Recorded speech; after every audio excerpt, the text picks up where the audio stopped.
सानैदेखि एउटा सपना अग्लो हुने चाहना। हरेक रात म प्रार्थना गर्थे सुन्नुहोस् मेरो भावना। मन्दिर धाए दीपाले हात जोडेर मागे, तर वर्षौं बिते पनि उस्तै उचाइमा जागे।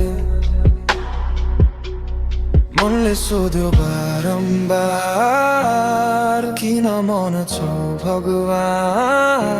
के मेरो कुरा सानो थियो कि थिएन मेरो पहिचान?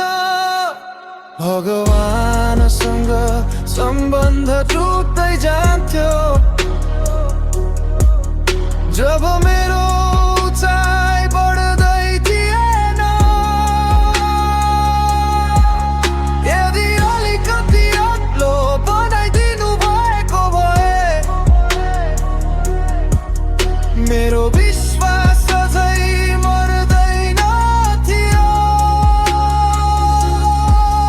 तर सपना सबै अधुरै रह्यो, मनभित्र प्रश्न बढ्दै गयो। भगवानसँग सम्बन्ध टुट्दै जान्थ्यो।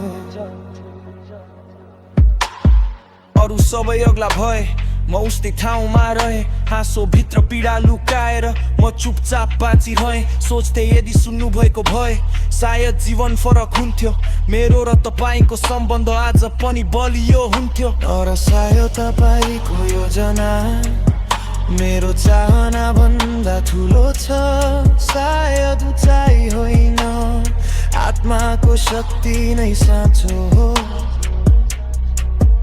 तर कहिले काहीँ मन दुख्छ, यो कुरा लुकाउन गाह्रो छ। भगवानसँग सम्बन्ध टुट्दै जान्थ्यो जब मेरो उचाइ बढ्दै थिएन।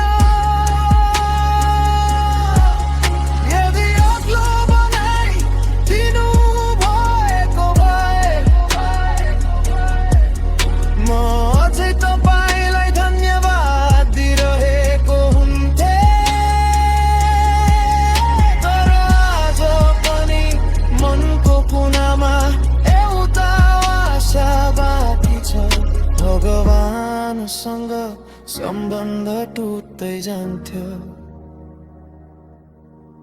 तर पुरै कहिले टुटेन सायद।